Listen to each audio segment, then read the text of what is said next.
The moment that changed everything came in the form of a sentence that didn't even sound angry. You only deserve 70% of your current salary. There was no build-up, no warning, just the paper sliding toward me, slow and deliberate, like the rest of the conversation was already finished. The sound it made against the table was dry, cardboard on wood. I don't know why that stuck with me, but it did. I didn't answer right away, not because I was trying to stay professional. My brain just stalled, like someone pulled the plug for a second and forgot to put it back in. 23 years.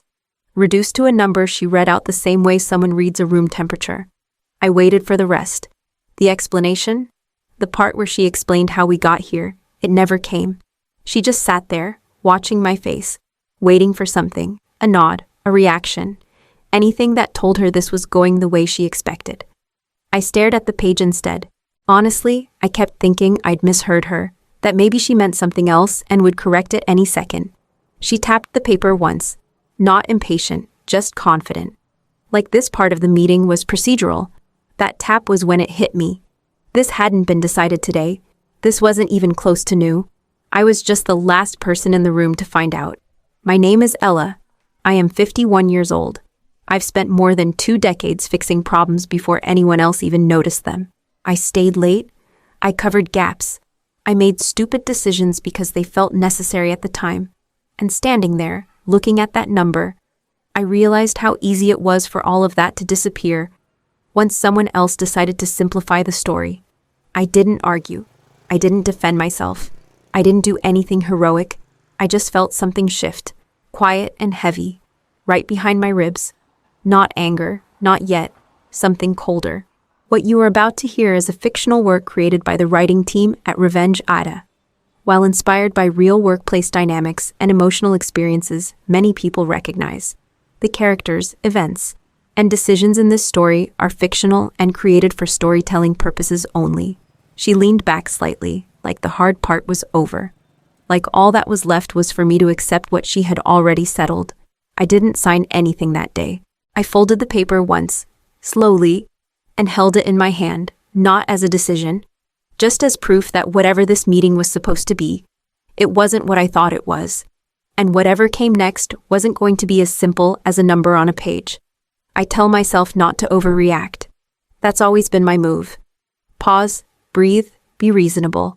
It's kept me employed longer than talent ever did. So I ask one question. Nothing sharp, nothing emotional. The kind of question that sounds like it belongs in a meeting recap. Her answer comes out smooth. Too smooth. Same tone she used 5 minutes ago. Same face. Like she's reading from something invisible on the table between us.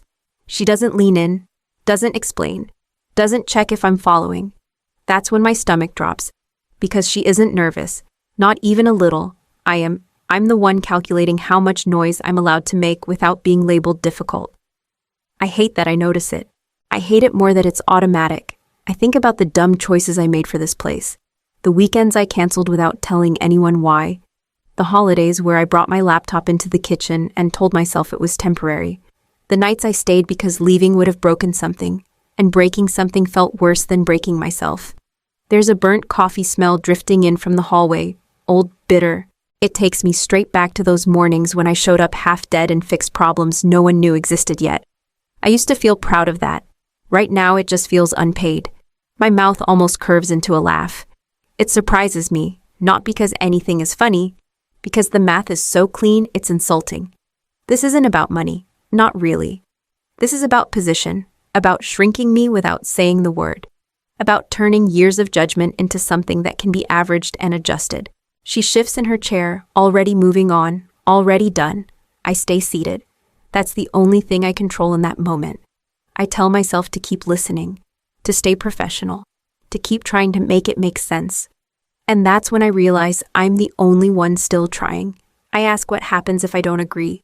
I keep my voice level, like I'm asking about a deadline extension. Nothing changes on her face. No blink, no inhale. She lets the silence sit where an answer should be. Long enough to feel intentional. Her hands fold, unfold. Then a phrase drops, polished and empty. Other options. It lands light, like it doesn't weigh anything, like it isn't a threat. I nod once, slow, not agreement, Just acknowledgement. The kind you give when you're filing something away. The meeting ends without ceremony. Chairs shift, papers gather themselves. She's already standing when I'm still seated, already reaching for her phone, like the rest of the day matters more than whatever just happened. Back at my desk, an email slides in. I'm copied. That's the tell. People get careful when they think you matter. A name I don't know, a title I do. Close enough to mine to make my jaw tighten. Transitional lead, temporary coverage. Words stacked to sound harmless. My phone buzzes. Once, I leave it face down. The screen hums against the wood like it wants attention. I don't give it any. There's a clarity settling in, the kind that doesn't ask permission. This wasn't about savings. Budgets are loud. This was quiet, surgical. They weren't trying to cut costs. They were trying to cut me down to something easier to manage, smaller, cheaper, quieter, something that wouldn't push back when the math got lazy. I picture all the times I swallowed a correction to keep things moving. All the moments I softened my voice so someone else could feel comfortable making a call they didn't understand. The email sits there, open, unbothered. The title stares back like a mirror that's slightly off. I pick up my phone and read the message I already knew was there, a recruiter I ignored years ago. Still open if you are. I lock the screen. Not yet, but soon. The room feels different now, not hostile, decided. And for the first time since the paper slid across the table, I'm not guessing what they want. I know. I don't quit right away.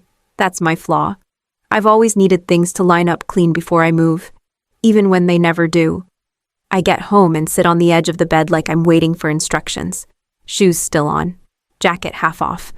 I stay there longer than I should, long enough for the room to feel awkward about it. The laptop opens before I decide anything. Muscle memory. My inbox is a graveyard of messages I never answered. Recruiters, headhunters, people I used to feel quietly proud ignoring. Back then, not responding felt like loyalty, like proof I was planted. One subject line stands out because it doesn't try too hard. No exclamation points, no fake urgency. Still open if you are. That's it. One line, no flattery, no chase. My hands shake a little, not panic. Something worse, like breaking a habit you didn't realize had teeth. I close my fingers into fists and open them again, slow, like I can reset myself if I do it right. I think about my age, about being the oldest person in the room somewhere else, about needing help with systems everyone pretends are intuitive, about walking in and having people guess why I'm there before I speak. The stupid part is, I've trained teams younger than that fear.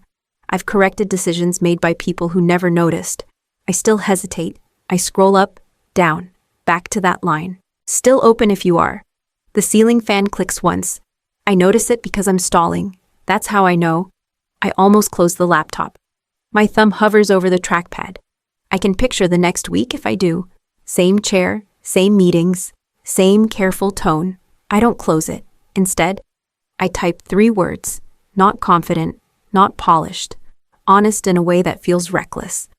Let's talk tomorrow. I hit send before I can clean it up. The sound is soft, final enough. I sit back.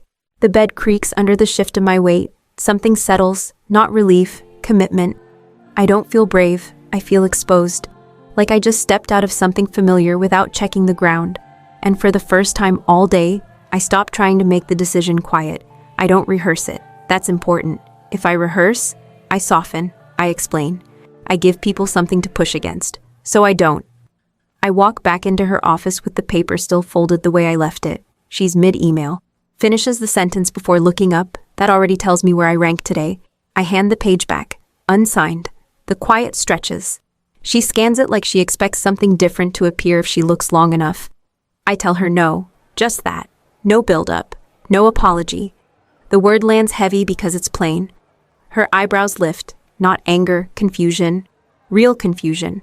Like I just broke a rule she didn't know she'd made. She starts to say my name, stops, then pivots, mentions alignment, mentions timing, mentions how these things usually work. I let her finish. When I tell her I'm resigning, her chair shifts back an inch. That's the tell. Not outrage, surprise. The kind that says she never ran this scenario. She mentions the weekend. How they assumed I'd take time, think it over. As if this was a favor extended, not a decision forced. I slide my badge onto the desk, plastic against wood, a small sound, louder than it should be. That's when something tight in her face settles. Professional again. She nods once, already recalculating, damage control mode. I leave before she can offer alternatives that don't change anything. That night, I sign the other offer. My hand cramps halfway through my last name. I pause, shake it out, then keep going. The ink smells sharp, new, final. I sit there for a second after. Paper flat on the table. Name written. No erasing that. I don't feel brave. Brave would feel clean. This feels messy, reckless. Like stepping off a curb without checking traffic. But underneath that, there's something lighter. Not relief, space. I fold the contract and set it aside. My phone lights up with a calendar invite from my current job. A meeting I won't be attending. I decline it without adding a note. Then I turn the phone face down and let the silence sit. That's the trick. Everyone waits for the blast. The alarms. The moment you can point to and say, there, right there, it failed. Nothing like that happens. The system keeps moving. Emails go out on time. Calendars fill. Someone sends a message praising the transition. Another one thanks the team for stepping up. It all reads clean. Too clean. A meeting invite hits my old distribution list by mistake. I'm not supposed to see it. The subject line says alignment review. Inside. Someone types a line about reducing noise, about tightening thresholds, about disabling a warning because it's too sensitive and creates confusion. Confusion for who? I wonder. Then stop myself. I don't ask. I don't reply. I don't correct the math. Distance is a discipline. I learn it fast. At the new place, my badge works on the first try. That tiny click matters more than it should. The floor hums differently here, lower, steadier. No one is waiting for me to catch something they missed. No one is hovering for a save. A message comes through from a former colleague. Short, casual. Says things look fine. Says leadership seems confident. Ends with a thumbs up like that seals it. I type a response. Delete it. Type another. Delete that too. There's nothing to add that wouldn't sound like a warning, and warnings only matter when someone believes you. Later, another note arrives. This one isn't for me either. A scheduling change pushed through without recalculating downstream load. Someone replies all with a quick fix. Another person agrees. The thread dies. I close the app. Silence settles in a way I didn't expect. Not relief, not guilt, just absence. The absence of being on call for mistakes that hadn't happened yet. I sit with it, let it stretch. By the end of the week, the praise gets louder, the updates get shorter, the confidence sharpens into something brittle. I keep my calendar open. I keep my head down. I build what I was hired to build.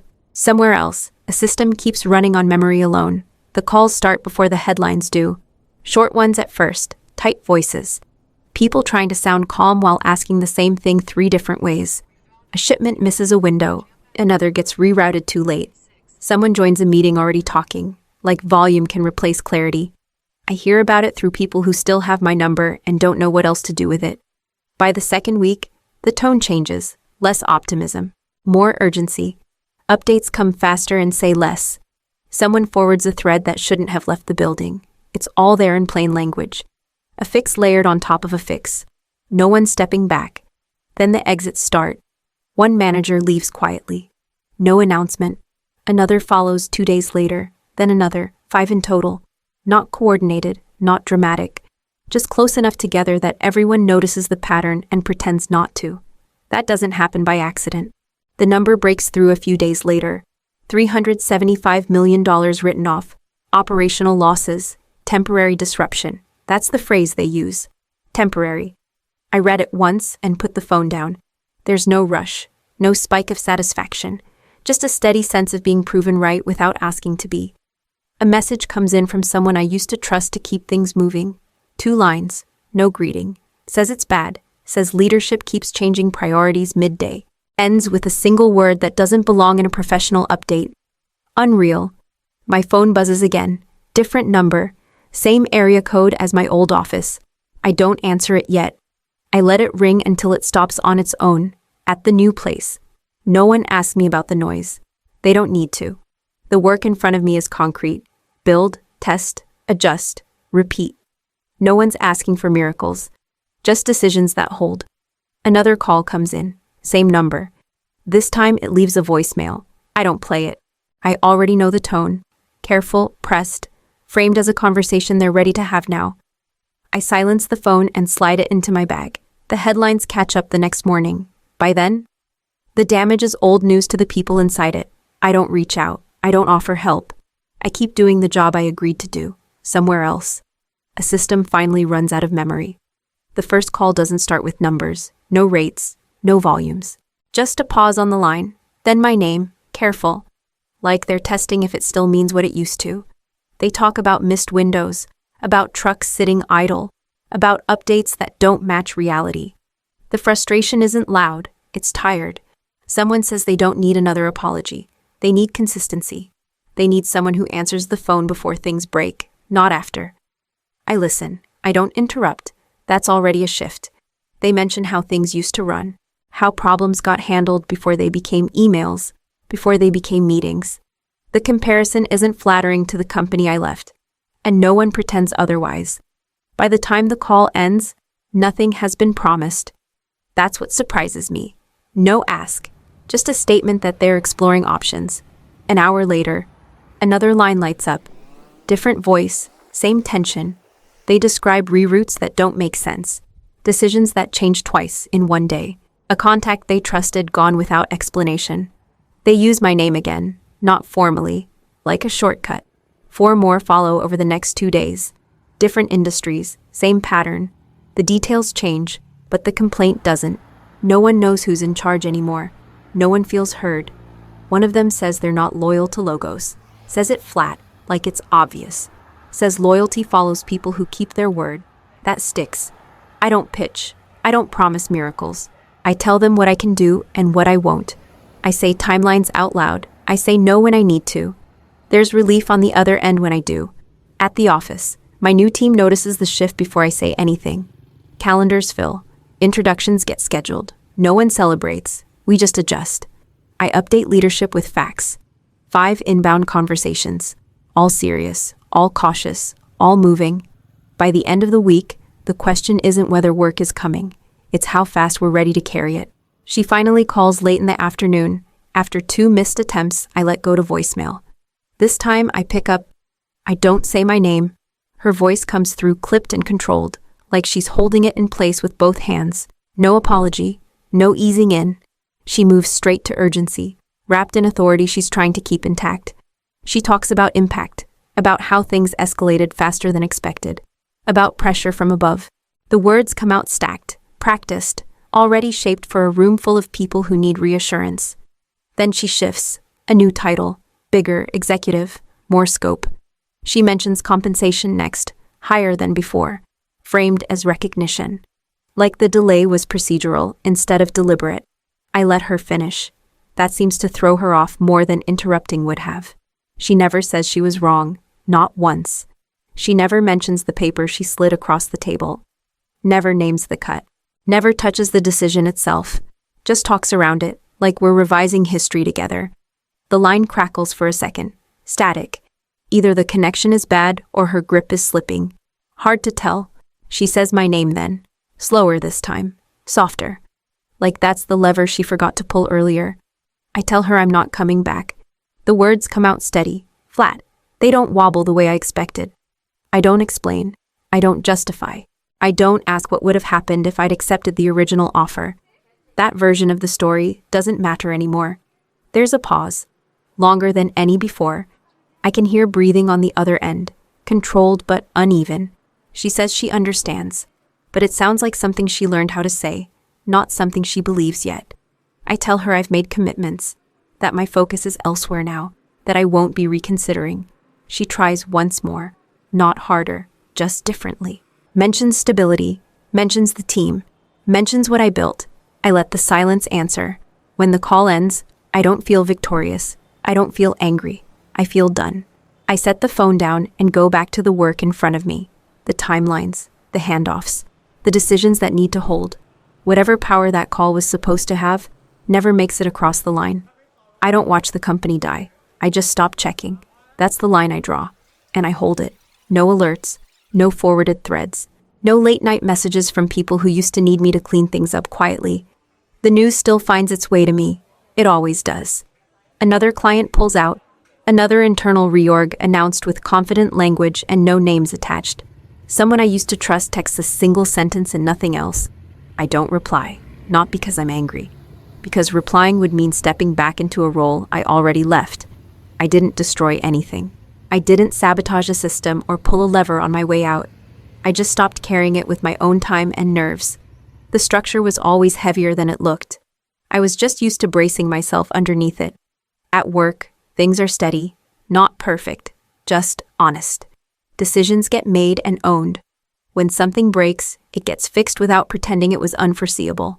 No one waits for me to save the day, and I don't volunteer to. Every once in a while, someone brings up the old place. A comment in passing. A headline clipped and dropped into a conversation. I nod. That's it. I don't correct the narrative. I don't add context. The story doesn't need me anymore. Sometimes I wonder who I would be if I stayed. If I'd learned to live smaller. If I'd convinced myself that being essential meant being quiet. The thought passes. It doesn't linger. Other days, I don't think about it at all. I focus on what's in front of me. The work, the people, the parts that don't ask me to disappear to function. I didn't win anything. There was no scoreboard, no final scene where everything lines up clean. I made a choice that couldn't be reversed, and that changed the weight of what I carry now. Here's the lesson I take with me. And I don't dress it up if you keep fixing what breaks for people who refuse to learn. They will never stop breaking it. Walking away doesn't make you disloyal. It makes the truth visible. Some things only stand on their own once you stop holding them up.